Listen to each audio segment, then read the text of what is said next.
जी, भारत में नई संभावनाएं हैं। दुनिया को सशक्त वैल्यू और सप्लाई चेन, उसमें आज पूरी दुनिया ने कोरोना कालखंड ने सप्लाई चेन के मुद्दे पर दुनिया को हिला के रख दिया है। आज भारत उस कमी को पूरने की ताकत के साथ आगे बढ़ रहा है। कईयों को ये बात समझना बहुत देर लग जाएगी। भारत आज इसी दिशा में एक मैन्युफैक्चरिंग हब के रूप में उभर रहा है और दुनिया भारत की समृद्धि में अपनी समृद्धि देख रही है। माननीय अध्यक्ष जी, निराशा में डूबे हुए कुछ लोग इस देश की प्रगति को स्वीकार ही नहीं कर पा रहे हैं। उन्हें भारत के लोगों की उपलब्धियां नहीं दिखती है। अरे 140 करोड़ देशवासियों के पुरुषार्थ और प्रयास का परिणाम है, जिसके कारण आज दुनिया में डंका बजना शुरू हुआ है।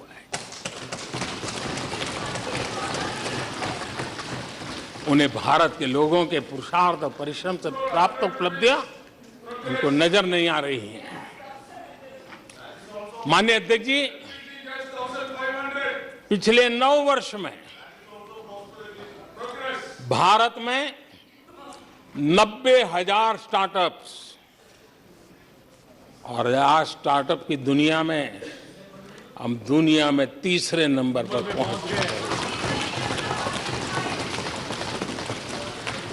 एक बहुत बड़ा स्टार्टअप इकोसिस्टम आज देश के टायर 2, टायर 3 सिटीज में भी पहुंच चुका है। हिंदुस्तान के हर कोने में पहुंचा है। भारत के युवा सामर्थ्य की पहचान बनता जा रहा है। माननीय अध्यक्ष जी, इतने कम समय में और कोरोना के विकट कालखंड में 108 यूनिकॉर्न बने हैं और एक यूनिकॉर्न का मतलब होता है उसकी वैल्यू 6-7 हजार करोड़ से ज्यादा होती है। ये इस देश के नौजवानों ने करके दिखाया। माननीय अध्यक्ष जी, आज भारत दुनिया में मोबाइल मैन्युफैक्चरिंग में दुनिया में दूसरा बड़ा देश बन गया है। घरेलू विमान यात्री डोमेस्टिक एयर ट्रैफिक में आज विश्व में हम तीसरे नंबर पर पहुंच चुके हैं। एनर्जी कंजम्पशन प्रगति के एक मानदंड माना जाता है। आज भारत एनर्जी कंजम्पशन में दुनिया में एक कंज्यूमर के रूप में तीसरे नंबर पर हम पहुंच चुके हैं। रिन्यूएबल एनर्जी की कैपेसिटी में हम दुनिया में चौथे नंबर पर पहुंच चुके हैं। स्पोर्ट्स कभी हमारी कोई पूछ नहीं होती थी, कोई पूछता नहीं था। आज स्पोर्ट्स की दुनिया में हर स्तर पर भारत के खिलाड़ी अपना रुतबा दिखा रहे हैं, अपना सामर्थ्य दिखा रहे हैं। एजुकेशन समेत हर क्षेत्र में आज भारत आगे बढ़ रहा है। पहली बार, माननीय अध्यक्ष जी, गर्व होगा, पहली बार हायर एजुकेशन में एनरोलमेंट वालों की संख्या 4 करोड़ से ज्यादा हो गई।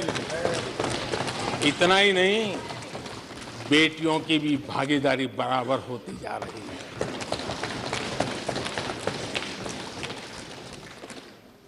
देश में इंजीनियरिंग हो, मेडिकल कॉलेज हो, प्रोफेशनल कॉलेजेस हो, उसकी संख्या बहुत तेजी से बढ़ रही है। स्पोर्ट्स के अंदर भारत का परचम ओलंपिक हो, कॉमनवेल्थ हो, हर जगह पे हमारे बेटे, हमारी बेटियों ने शानदार प्रदर्शन किया है। माननीय अध्यक्ष जी, किसी भी भारतीय को ऐसी अनेक बातें मैं गिना सकता हूं राष्ट्रपति जी ने अपने भाषण में कई बातें कही हैं। देश में हर स्तर पर, हर क्षेत्र में, हर सोच में आशा ही आशा नजर आ रही है।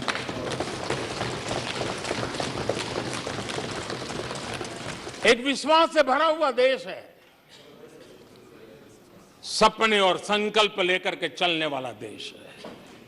लेकिन यहां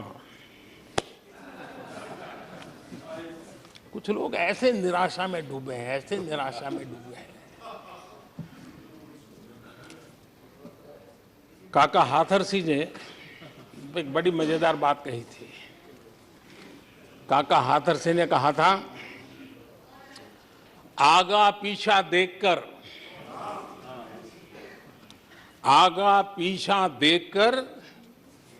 क्यों होते गमगीन, जैसी जिसकी भावना वैसा दिखे सीन।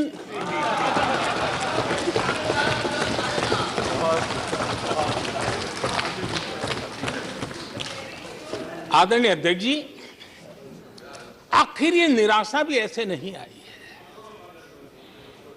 इसके पीछे कारण है। एक तो जनता का हुक्म, बार बार हुक्म, लेकिन साथ साथ इस निराशा के पीछे जो अंतर मन में पड़ी हुई चीज है, जो चैन से सोने नहीं देती है, और क्या है? पिछले 10 साल में 2014 के पहले 2004 से 14 भारत की अर्थव्यवस्था खस्ता हाल हो गई। निराशा नहीं होगी तो क्या होगा? 10 साल में महंगाई डबल डिजिट रही, और इसलिए कुछ अगर अच्छा होता है तो निराशा और उभर करके आती है। और जिन्होंने बेरोजगारी दूर करने के वादे किए थे,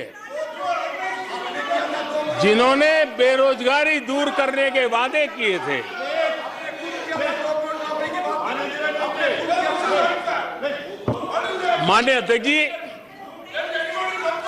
एक बार जंगल में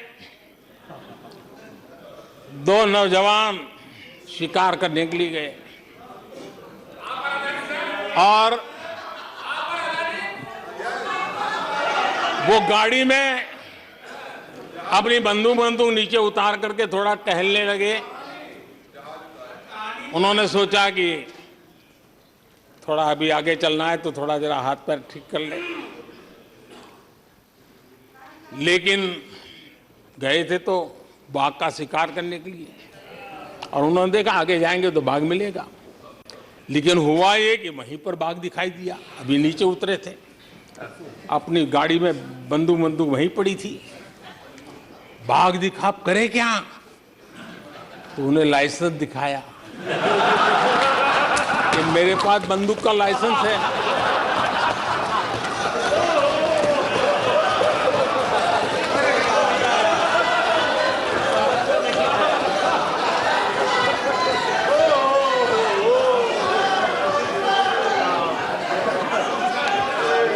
इन्होंने भी बेरोजगारी दूर करने के नाम पर एक कानून दिखाया, वो कानून बना दिया है।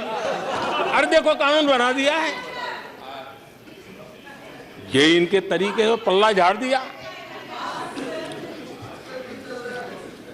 4 से 14 आजादी के इतिहास में सबसे घोटालों का दशक रहा, सबसे घोटाला।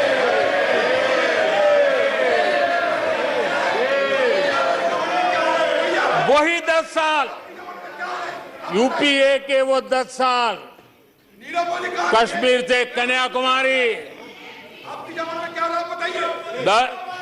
कश्मीर से कन्याकुमारी, भारत के हर कोने में आतंकवादी हमलों का सिलसिला चलता रहा। 10 साल हर नागरिक असुरक्षित था। चारों तरफ यही सूचना रहती थी कि कोई अनजानी चीज को हाथ मत लगाना, अनजानी चीज से दूर रहना, वही खबरें रहती थी। 10 साल में जम्मू कश्मीर से लेकर नॉर्थ ईस्ट तक हिंसा ही हिंसा देशों का शिकार हो गया था। उस 10 साल में भारत की आवाज ग्लोबल प्लेटफॉर्म पर इतनी कमजोर थी कि दुनिया सुनने तक तैयार नहीं थी। आदरणीय अध्यक्ष जी, इनकी निराशा का कारण यह भी है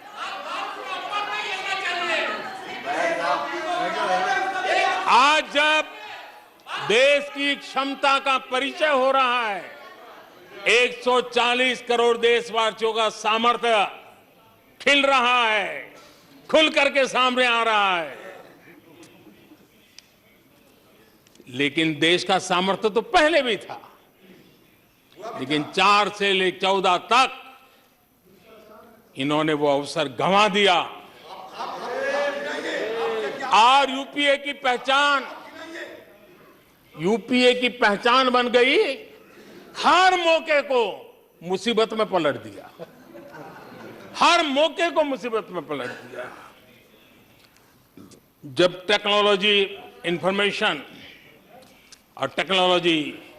इंफॉर्मेशन का युग बड़ी तेजी से बढ़ रहा था, उछल रहा था, उसी समय ये 2G में फंसे रहे। मौका मुसीबत में। सिविल न्यूक्लियर डील हुआ। जब सिविल न्यूक्लियर डील की चर्चा थी, तब ये कैश फॉर वॉट में फंसे रहे। ये खेल चले। आदरणीय अध्यक्ष जी, 2010 में कॉमनवेल्थ गेम्स हुए। भारत को दुनिया के सामने, भारत की युवा सामर्थ्य को प्रस्तुत करना एक बहुत बड़ा अवसर था, लेकिन फिर मौका मुसीबत में, और CWG घोटाले में पूरा देश दुनिया में बदनाम हो गया। आदरणीय अध्यक्ष जी,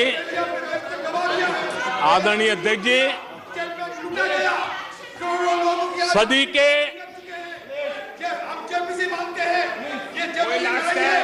के दूसरे दशक में